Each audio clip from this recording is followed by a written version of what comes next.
He's back!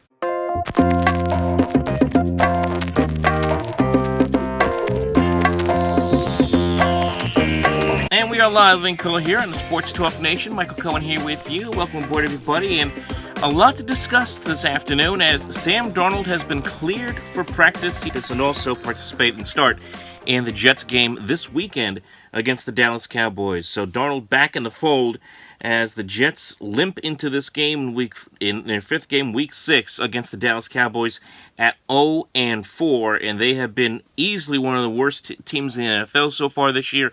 Certainly one of the worst offenses so far this year since Darnold came down with mononucleosis. And I have a lot of concerns. You have to have a lot of concerns if you are a Jet fan, knowing that you're going to have Sam Darnold come back this soon from an illness that a lot of people say takes a lot of time to really get back. I mean, we've heard for weeks that mononucleosis is the kind of disease that it could take someone even up to a year to fully recover from. And it's such a very strange disease to deal with. Now, Darnold says he feels good, that he has a lot of energy, that he's ready to go, that he even practiced last week. Got the majority of the reps last week. The Jets were going in there thinking that he was going to get cleared for the Eagles game. We all know that didn't work out too well. More on that in a minute, and Adam Gase as well. But the fact is, you're going to have Darnold come back. Is he going to give this offense a bit of a jolt? Yes. Okay, he's certainly better than Luke Falk is. He's certainly better than Trevor Siemian. He is the Jets' best option to win football games.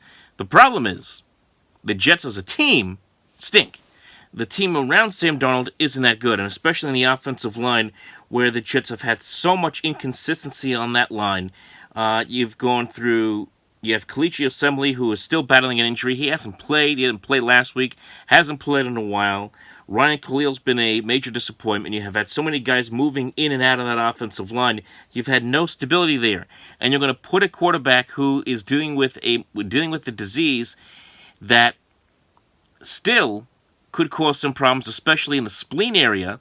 And one thing that really startled me in reading the news is that he's still experiencing, Darnold, some swelling in that spleen. So this is a very tricky situation for the Jets to put him in, where you're going to put him in a situation where he could get badly injured. The Jets, in my mind, really should take a little more precaution with.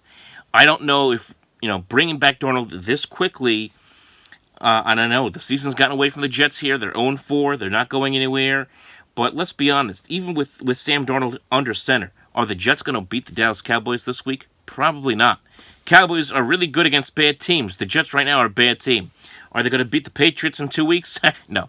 Are they going to beat the Jacksonville Jaguars, who have have caught some lightning in a bottle with Gardner Minshew? Maybe, maybe not. I mean, right now, let's just say that could be a loss. So there's a good chance the Jets are going to go into the halfway point of the season at 0-7, going up against a Miami Dolphin team that could also be 0-7 in week number 9. That's the story for another day. Can you imagine that? Adam Gase's return to Miami could pit the 0-7 Jets against the 0-7 Dolphins. So my point is, even with Darnold healthy, I don't see how he makes that much of a difference with an offensive line that isn't very good. You're putting him behind an offensive line that yielded 10 sacks last week. And I know a lot of those could have been Luke Falk's fault, maybe holding the ball a little bit too long. But the fact is, they gave up those sacks. They aren't creating running lanes for Le'Veon Bell. The quarterbacks have gotten hit and hit hard. Even Trevor Siemian got smacked around a lot in his one start before he got injured against the Cleveland Browns. So do you really want to put Darnold in that situation, coming back from this disease?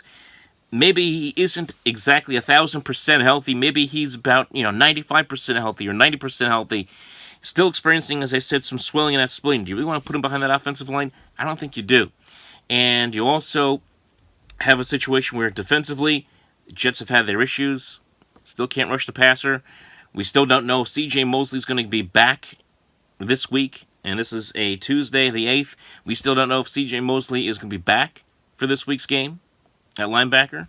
The secondary, it's not even worth discussing at this point. So this is not a great team. Yes, the Jets are happy to get their quarterback back. They certainly should have a little more of a spark offensively than they did the last few weeks. And You also bring back Chris Herndon at tight end, who's coming back from suspension.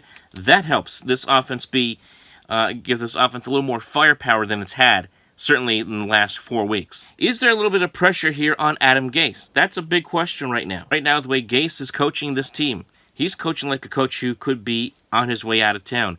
What's going on here with this team? You're giving Sam Darnold most of the reps last week in preparation for the Eagles when you know there's a very good chance he may not be cleared to play in that game, and then all of a sudden when he does not get cleared at the last second, the Jets finally give Luke Falk some snaps behind center with the first team. That was a big mistake.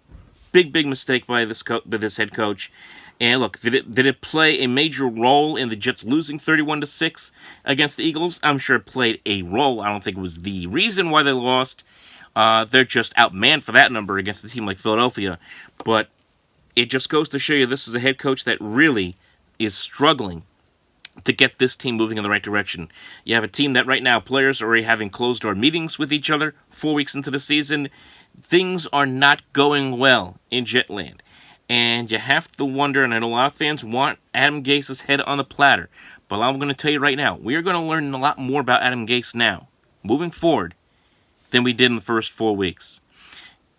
First 4 weeks, he had a built-in excuse. He had Sam Darnold out for the first 4 weeks of the three of the first 4 weeks of the season due to mononucleosis. He's had C.J. Mosley out. He's had all kinds of injuries up and down the roster. Quinnen Williams, Chris Herndon being suspended, Quincy Enunwa, of course, being lost for the season with a neck injury again. So he's had all these built-in excuses that go in his favor moving forward. Now with Darnold back, the excuses are gone. This is now about, for the rest of this year for the Jets, it is about Sam Darnold's development under this head coach, Adam Gase, and whether they can win some games. Forget the playoffs. This team is not going anywhere into the playoffs. They're not going to rally off. They're not going to go 10-2 in the final 12 games of the season. They're not going to go 9-3 in the final 12 games of the season. It's not happening. This team's going to finish at most with 4 or 5 wins, if they're lucky to even get that. And it's about how the quarterback develops. It's about how he looks, even though he's got an imperfect team around him. And if he is the reason why they win games. If he much the way we saw at the end of last season, where he played very, very well in that game against Buffalo, and in the 2 losses against Houston and Green Bay last year, you want to see more of that for a sustained period of success here for 12 straight weeks. You want to see him take off. And if it doesn't happen under this head coach, who has had his issues with play calling, I mean, he's had some bad play calls on 4th down, like last week, deciding to, on a 4th and short, deciding to swing it out to Le'Veon Bell, and on a 4th and short, when all you needed to do was just push the line forward and get a first down. A lot of weird decisions by this head coach in the early part of the seasons. Again, for me, we're going to learn a lot more about Gase and where he stands with now a healthy Sam Darnold. Now you can start to evaluate Adam Gase a little more. And I know for a lot of fans, they've had enough. I know for a lot of fans, they want change, they want to move on. They're still angry at this ownership group, the Johnson brothers, especially Chris Johnson, for dropping the ball on the head coaching search last January.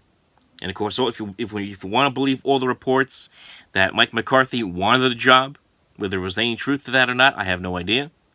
But if you want to believe that, then the Jets really did drop the ball, of course, not getting him, then giving the job to Matt Rule, the head coach of Baylor. Then he bailed out from the Jet deal because he wasn't going to get front office power either. And then they give it to Gase, who eventually gets and wins a power play over Mike McCadden and gets him fired. So, to me, if this team does not improve, or there's very little improvement from this quarterback, or even if he gets hurt again, then it could be curtains for somebody like Adam Gase at the end of the year. If there's some improvement, very good chance that he's going to stick around. So it's going to be very fascinating to watch this Jets team over the next for the rest of this season. Again, it's not about playoffs.